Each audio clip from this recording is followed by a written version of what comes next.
In one of my most recent videos, I talked a lot about the X-Pro3 being Fuji's passion project.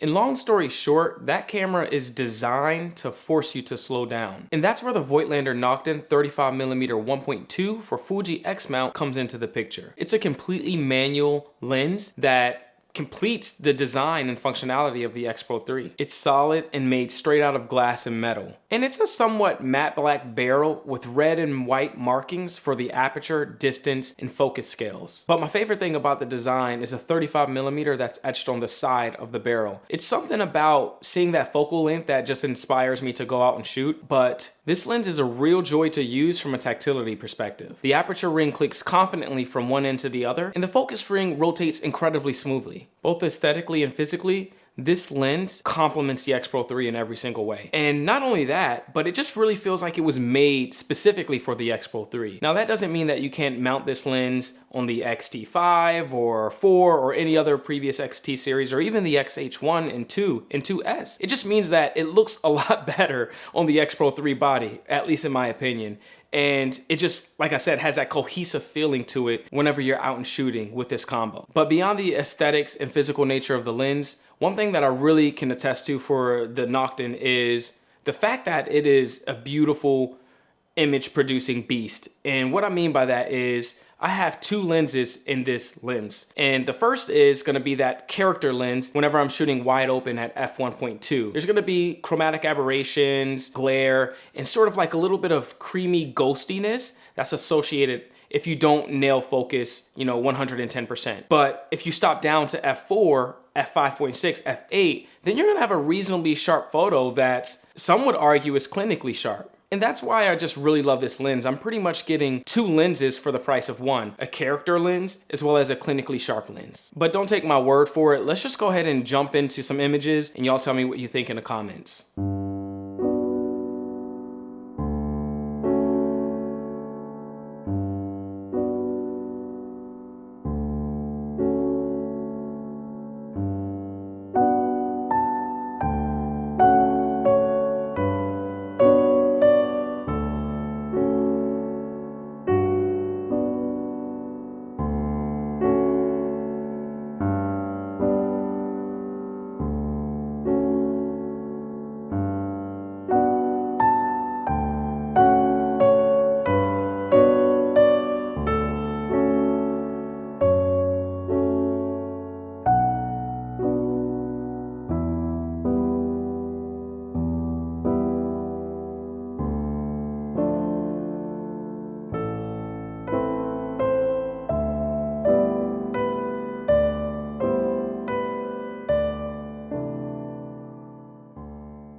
All right, so I hope y'all enjoyed all of those images. Please let me know which one is your favorite in the comments below. And, just to re-emphasize, I did try out the original 35mm 1.4 that was released, a little over 10 years ago when Fuji first released the X Pro.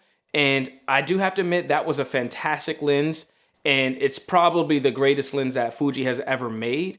But I will say that it just felt a little outdated when, I mounted it on my X-Pro3. It just felt, slow, old, and, I didn't really have the manual nature of the lens just because it was focused by wire. And while it produced great images and, probably the best images that you can get with the X-Pro3 in that focal length, it just didn't give me that experience that I was looking for. Like I said, there's something about the manual nature of the Voigtlander and completing the experience with the X-Pro3. And when you're finally, manually focusing, you're not chimping by looking at that rear LCD and you nail focus on any of your images, you just feel that much more connected to the photo. And for me, that's the most important thing. Peace.